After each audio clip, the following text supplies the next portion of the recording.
Before we move on from Mark Carney, here's a clip of him dancing at an after party following his election victory. Want to know what your thoughts are?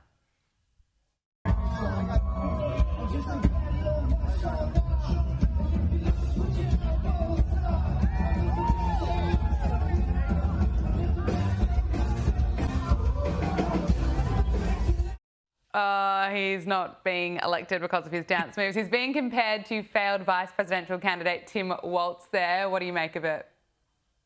Well, what catches my attention is his wife, Diana Fox Carney, with her elbows up. That was their big thing. Get your elbows up. And it's like a cross between that and doing some sort of bizarre chicken dance.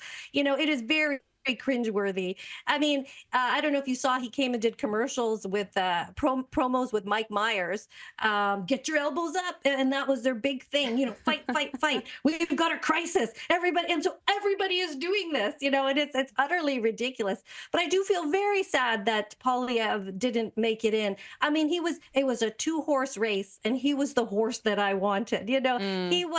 He was similar to Trump, but that he made sense. And because there was such a massive Canadian backlash to Trump, that kind of just sunk it for him. And it seemed out of his control. And of course, the media does not support him because Poilievre said, I will defund the CBC. The CBC gets $1.2 billion of Canadian tax money every year. They don't turn a profit. They don't even put comments open on their YouTube channel. They purport to report for Canadians, but they really step all over the face of Canadians, and they're completely biased. And Carney came around and he said, I'm going to not only give you that, but I'm going to give you $150 million more dollars, and I'm actually going to make it statutory that there can be no changes to CBC funding unless it passes Parliament. That's how much he is sucking up to CBC, and CBC, by golly, they wanted him to get in, and they did everything they could to just smear Pierre, which was totally unfortunate because a lot of us believe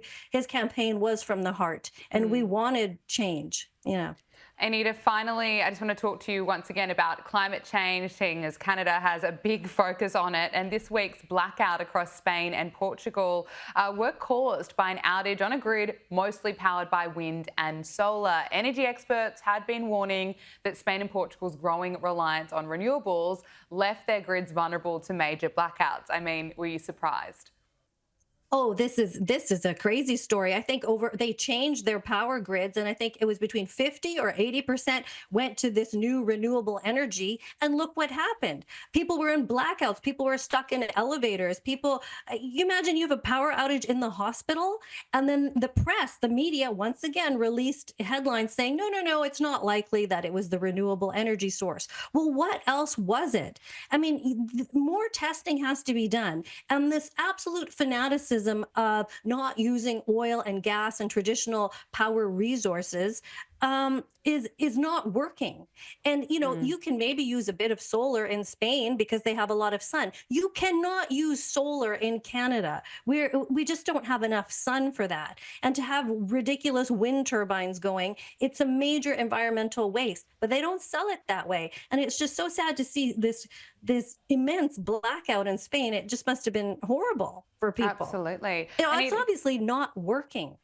No, absolutely not, and we're seeing that play out. But good luck, Canada. That's all I have to say. Broadcaster and commentator Anita Krishna, thank you so much for joining us. Thank you so much, Gabriella.